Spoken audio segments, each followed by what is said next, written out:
that Raleigh Stefano showed to her to just hit it with a little bit extra shape. 20-year-old Alexandra Eala just turned Indian Wells into the hottest ticket in tennis, and we are not talking about a Grand Slam final. We are talking about a second-round match that is selling for more than some Wimbledon semifinals. Filipino flags are flying higher than the California palms. Nike is printing money faster than their factories can keep up. And ticket scalpers are treating Eala's matches like they are selling courtside seats to see Serena Williams in her prime. This is not just a tennis tournament anymore. This is a cultural movement wrapped in a sports event, and it is shaking the entire tennis world to its core. Stick around, because when we tell you how much people are paying just to watch Eala warm up, you will understand why this is the wildest story in tennis right now. Quick favor, if you are loving this content, hit that subscribe button. Over 92% of viewers haven't yet. It costs nothing, takes a second, and means the world to us. Thanks if you did. Now, back to the show. Let us paint the picture. Indian Wells, California, the so-called fifth Grand Slam. Palm trees swaying in the desert breeze, courts gleaming under that perfect Southern California sun. And usually the tournament rolls out like clockwork. Big names cruise through early rounds, fans sip their overpriced lattes, and everything feels predictable. Not this year. The moment Alexandra Eala's name appeared on the main draw, something shifted. It was not just tennis fans booking flights to California. It was entire Filipino communities across North America mobilizing like they were heading to a national celebration. And they were not coming empty-handed. They brought flags, they brought homemade signs, they brought drums, and most importantly, they brought their wallets ready to spend whatever it takes to witness history in the making. The phenomenon has a name now: Eala inflation. Sounds like something economists would discuss in a boardroom, right? Except this is happening in real time at a tennis tournament. We are talking about ticket prices for Eala's second-round match hitting numbers that make you do a double take. Some resale platforms are showing prices that rival what people pay to watch Grand Slam finals. Let that sink in for a moment. A second-round match at Indian Wells is being valued at the same level as Championship Sunday at the US Open. And it's not just one or two crazy fans driving up the prices. This is systematic demand from a global diaspora that stretches from Los Angeles to Dubai, from Toronto to Manila. The Filipino community is not just showing up, they are showing out. Here's where it gets even more insane. Merchandise sales. Nike, Eala's sponsor, probably didn't anticipate what was about to hit them. Her jerseys are selling faster than they can restock them. We are talking about lines wrapping around the tournament merchandise tents like people are waiting for the latest iPhone release. Fans are buying everything. Hats, wristbands, posters, you name it. If it has Eala's name or face on it, it's gone within hours. Tournament organizers are scrambling to keep up with demand, and Nike's marketing team is probably popping champagne because they just stumbled into a gold mine they didn't even know existed. This is not just fandom, this is a movement. And when a movement meets commerce, you get exactly what we are seeing right now: chaos. Beautiful, profitable chaos. But let's talk about the woman at the center of this storm, Alexandra Eala, 20 years old, ranked world number 31, and carrying the hopes of over 110 million Filipinos on her shoulders like it's just another day at the office. Most players her age would crumble under that kind of pressure. Not Eala. She made a strategic decision that shows just how locked in she is. She skipped the doubles draw. Now, for those who don't follow tennis religiously, that might not sound like a big deal, but in the tennis world, that's a statement. Doubles tournaments offer ranking points, prize money, and valuable court time. Players usually jump at the chance, especially at a tournament as prestigious as Indian Wells. But Eala said no. She looked at the bigger picture and realized that if she wants to make a deep run in singles, if she wants to potentially face the world number one in the third round, she can't afford to be exhausted from grinding through doubles matches. That's the kind of tactical thinking that separates good players from great ones. And speaking of the world number one, let's talk about the elephant in the desert, Aryna Sabalenka, the Belarusian powerhouse who has been absolutely demolishing everyone in her path. If Eala wins her second-round match, she's on a collision course with Sabalenka in the third. Imagine that, a 20-year-old from the Philippines, ranked 31, going toe-to-toe with the best player on the planet. The tennis world is already salivating at the possibility. Sabalenka hits the ball like she's trying to send it into orbit. Eala is quick, strategic, and has shown she can hang with the big names.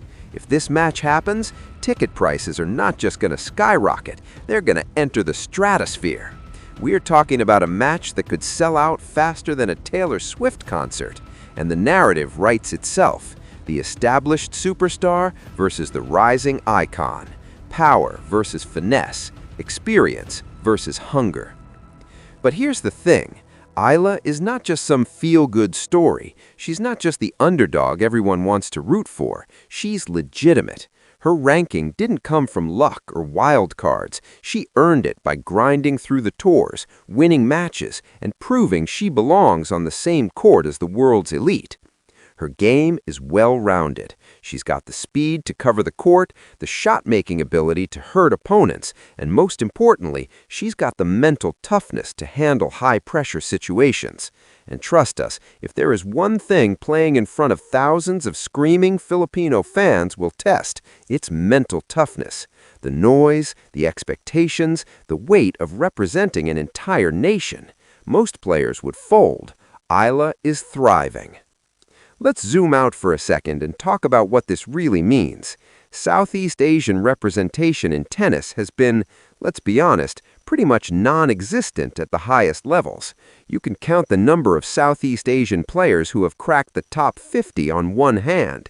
Eala isn't cracking it. She's smashing through barriers and creating a blueprint for every kid in the Philippines, Indonesia, Thailand, Vietnam, and beyond who dreams of holding a tennis racket. This is bigger than one player. This is about visibility. This is about proving that talent doesn't care about geography or economic background. It cares about heart, determination, and the willingness to outwork everyone else in the room. And the Filipino diaspora gets it.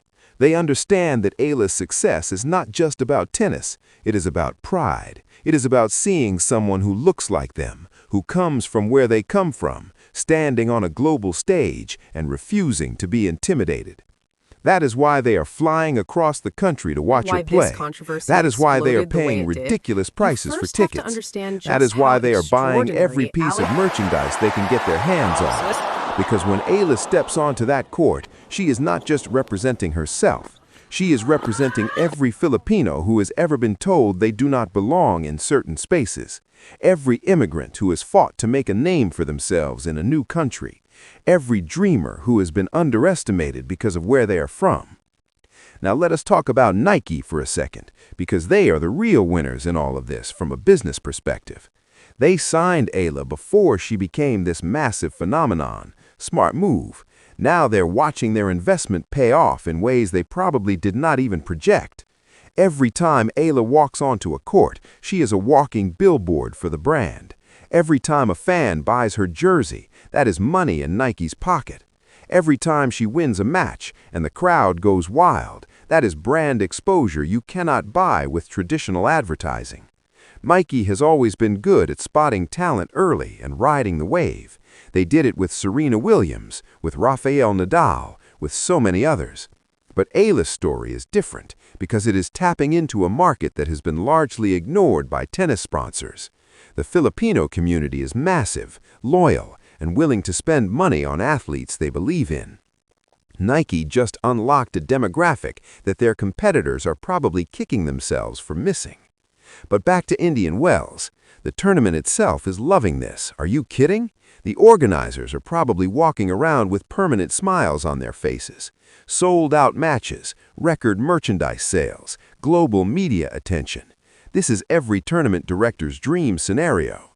They did not have to manufacture this storyline. It just fell into their laps. And the best part? This is only the second round. If Eala keeps winning, if she makes it to that potential Sabalenka matchup, if she goes even deeper into the tournament, the hype is going to reach levels we have not seen at Indian Wells in years, maybe ever. And let us not forget the other players in the draw. They are watching this unfold and probably feeling some type of way. On one hand, more attention to the tournament means more eyes on everyone. That is good for the sport. But on the other hand, some of these players are ranked higher than Eala, have bigger career achievements, and yet they are playing in front of half-empty stadiums, while Eala's matches are packed to the rafters. That's got to sting a little bit. But that is also just the reality of sports in the social media age. It's not always about who is ranked higher or who has won more titles. It's about who captures the public's imagination. And right now, Eala has captured it completely. Picture this. It's a week from now. Eala has won her second-round match. The Sabalenka matchup is confirmed. Ticket prices have officially lost their minds. Resale platforms are showing four-figure prices for decent seats. The stadium is going to be packed with Filipino flags waving like it's a national holiday. The atmosphere is going to be electric, maybe even intimidating for Sabalenka, despite her being the overwhelming favorite. And when Eala walks onto that court, when she sees the sea of support, when she hears the roar of thousands of people who believe in her, that is when legends are made. Win or lose, that moment is going to be historic. But let us bring it back to reality for a second. Eala still has to win her second-round match. Tennis is brutal like that. You can have all the hype, all the support, all the momentum in the world, and still lose to someone having the match of their life. That is what makes this sport so compelling and so heartbreaking at the same time. Eala knows this. She is not getting caught up in the noise. Her team has kept her focused on the process, on the day-to-day work, on treating every match like it is the most important one of her career. That kind of mindset is what has gotten her this far, and it is what is going to determine whether she can handle the pressure of playing in front of what might be the loudest crowd Indian Wells has ever seen. So here we are. Indian Wells 2026, a tournament that was supposed to follow the usual script, has been completely rewritten by a 20-year-old from the Philippines who is turning the tennis world upside down. Ticket prices are insane. Merchandise is flying off the shelves. Nike is counting their blessings. The Filipino diaspora is mobilizing in ways we haven't seen in tennis history. And at the center of it all is Alexandra Eala. Calm, focused, and ready to prove that she belongs among the best players in the world. Whether she wins or loses, whether she faces Sabalenka or falls short, one thing is already certain. Tennis will never forget what happened at Indian Wells in 2026, and neither will the millions of people watching a young woman carry the dreams of an entire nation on her back while making it look effortless. This is not just about tennis anymore. This is about legacy, representation, and the power of believing you belong in spaces that were never designed for you. Welcome to the Eala era. Buckle up, because this ride is just getting started.